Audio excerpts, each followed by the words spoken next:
আসসালামু আলাইকুম ওয়া রাহমাতুল্লাহ। প্রিয় দেশবাসী, বর্তমানের যে পরিস্থিতি বাংলাদেশে, এটা আল্লাহ পাকের নির্ধারিত ছিল এবং ভবিষ্যতে কি হবে সেটাও আল্লাহ পাকের নির্ধারিত। তবে আমাদের চেষ্টার উপর অনেক কিছুই নির্ভর করে। চেষ্টার উপরও আল্লাহ পাক অনেক কিছু দিয়ে থাকেন। আমরা সবাই জানি যে স্বাধীনতা অর্জনের চেয়ে রক্ষা করা অনেক কঠিন। সেই জন্য যাই হয়েছে এই দেশে, এখন নতুনভাবে দেশটিকে গড়তে হবে। দল বল নির্বিশেষে দেশের সর্বস্তরের জনগণ মিলে এই দেশকে আবার নতুন করে গড়তে হবে এবং ন্যায় শাসনে এই দেশে কার্যকর করতে হবে। সকলকে আগের চেয়ে অনেক বেশি সচেতন হতে হবে, দায়িত্বশীল হতে হবে। দেশ রক্ষার্থে, দেশের সম্পদ রক্ষার্থে সকলকে কাজ করতে হবে। প্রশাসনের পাশাপাশি প্রতিটি নাগরিকের দায়িত্ব এই দেশের রাষ্ট্রীয় সম্পদ রক্ষা করা এবং দেশের জনগণের নিরাপত্তা নিশ্চিত করা। এই জন্য কোনো ধরনের ধ্বংসাত্মক কাজে কেউ লিপ্ত হবেন না, কোনো হুজুকে কেউ কান দিবেন না, পা বাড়াবেন না। দেশের মঙ্গলের জন্য সর্বদা সবাই কাজ করতে থাকুন। আর বিশেষ করে ধর্ম বর্ণ নির্বিশেষে সকলে আমরা বাংলাদেশের নাগরিক।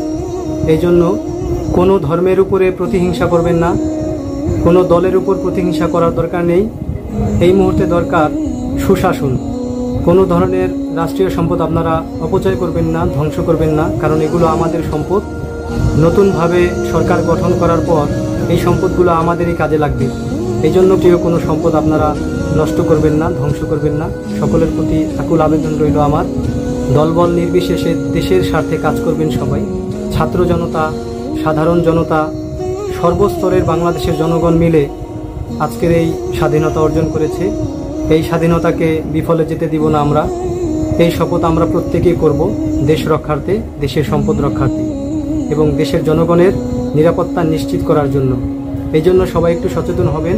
কারো উপর কেউ প্রতিহিংসা করবেন না, কোনো দলের উপরে, কোনো ধর্মের মানুষের উপরে প্রতিহিংসার কোনো প্রয়োজন নেই। আমাদের দরকার সকলে মিলে ন্যায় প্রতিষ্ঠার মাধ্যমে দেশকে সুন্দরভাবে পরিচালনা করা এবং দেশের মানুষের সবার অধিকার যেন সমান থাকে, সেই ক্ষেত্রে কাজ করা। ভালো থাকবেন সবাই, সুস্থ থাকবেন। জয় হোক বাংলাদেশের, জয় হোক বাংলাদেশের মেহনতি মানুষের, জয় হোক ছাত্র জনতার, জয় হোক আমার আপনার সবার। আল্লাহ হাফেজ।